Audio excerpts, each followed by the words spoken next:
अच्छा, मैंने ऐसी कई कहानी पहले भी वीडियोस में डिस्कस की है जहाँ पर साईं बाबा के एक भक्त का सामना अलग अलग संतों से होता है और बाबा की कृपा से अलग अलग संतों से मुलाकात भी होती है और वो संत आपकी मदद भी करते हैं। ये कहानी है रामचंद्र रामकृष्ण सामंत की और बाबा की महासमाधि के बाद की ये कहानी है। लगभग 1926 की ये कहानी है और 1926 के बाद हम इसी में 1930 की भी एक कहानी बताएंगे जिसमें सामंत जी जो थे उनको दो संतों से उनकी मुलाकात हुई और दोनों ही संतों ने और जितने भी संत साईं बाबा को मिलाकर और जितने भी संत से उनकी मुलाकात हुई है उन्होंने एक कंक्लूजन निकाला है कि हम कभी भी ऐसे जो हमें ईश्वरीय रूप दिखते हैं वो भले ही इंसानी शरीर में हमें दिखते हैं, वो बिल्कुल भी इंसान जैसे नहीं होते हैं और उनको हम इंसान के लेवल पर नहीं रख सकते हैं।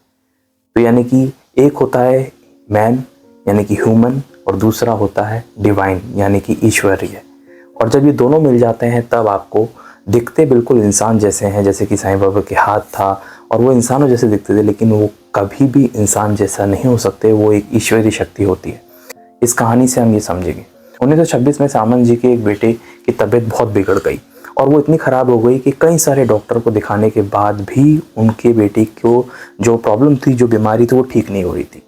और ये कहानी 1927 तक खिंचती चली गई। 1926 से कई सारे ट्रीटमेंट अप्लाई करने के बाद भी उसकी तबीयत बिगड़ती जा रही थी।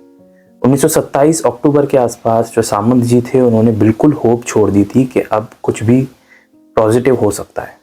तभी किसी ने उन्हें इस बात का सुझाव दिया कि यहीं से कुछ दूरी पर नारायण महाराज नाम के एक संत रहते हैं खेड़गांव में, वहाँ लेकर जाओ अपने बेटे को।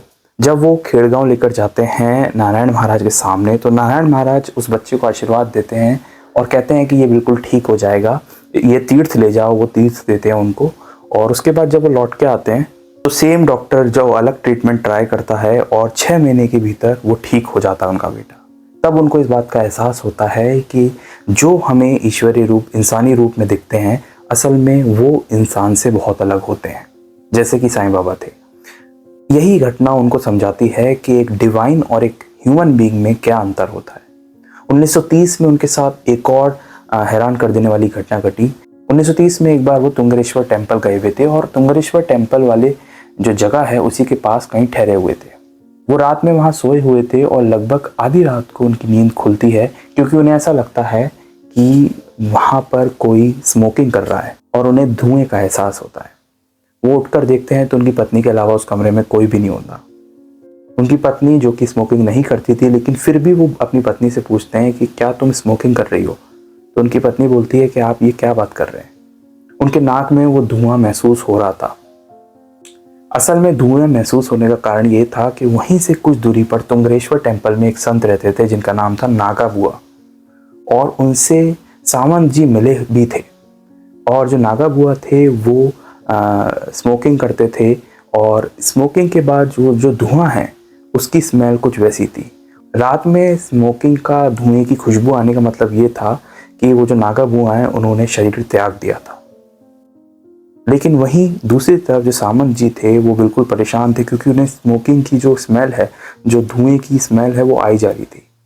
अगले दिन सुबह जब वो अपनी गाड़ी से जा रहे थे तो मंदिर के पुजारी ने उन्हें रोका और उनसे कहा कि जो हमारे संत थे यहाँ पर मंदिर के पास रहते थे, नागा बुआ, उन्होंने आधी रात को शरीर त्याग दिया है।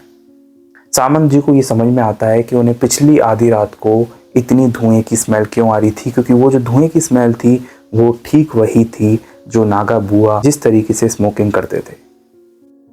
इसका मतलब नागा बुआ ने शरीर त्यागा उस वक्त वो सामंत जी से मिलने आए थे। ये संतों के एक्सपीरियंस से ये समझ में आया सामंत जी को कि जो ह्यूमन की जैसे दिखने वाली ईश्वरीय शक्ति होती है, असल में हम सिर्फ उनको एज अ ह्यूमन देखते हैं, हम ऐसा मानते हैं कि वो एक आम इंसान है, लेकिन उनके अंदर, उनके पीछे जो बैठा होता है, जो ईश्वरीय शक्ति बैठा होता है, खुद ईश्वर बैठा होता है, उसको हम नहीं पहचान पाते। और ऐसे कई सारे एक्सपीरियंस कई सारे भक्तों से हुए हैं जिन्हें को बाबा की कृपा से कई ऐसे संतों से मिलने का मौका मिला है जिनको वो शायद नहीं मिल पाते कभी अगर बाबा की इच्छा नहीं होती। ऐसी एक्सपीरियंस आपके साथ भी हुए होंगे। आप अलग अलग संतों से मिले होंगे बाबा के आशीर्वाद से, और इसका अर्थ यही है कि बाबा समझाना चाहते हैं कि जितने भी संत इस दुनिया में हैं वो सब एक ही हैं, वो बिल्कुल अलग नहीं हैं। और ऐसी कई सारे एक्सपीरियंस मैंने इस चैनल पर अपलोड किए हैं। अगर आप चाहें तो उन वीडियोज़ को जाकर देख भी सकते हैं। अगर आप इस चैनल पर नए हैं तो मैं बाबा से जुड़ी हुई, बाबा के भक्तों से जुड़ी हुई कहानियाँ आपके लिए लेकर आता रहता हूँ। मिलेंगे एक नेक्स्ट वीडियो में एक नई कहानी के साथ, एक रियल हिस्ट्री के साथ। तब तक के लिए ओम साई राम।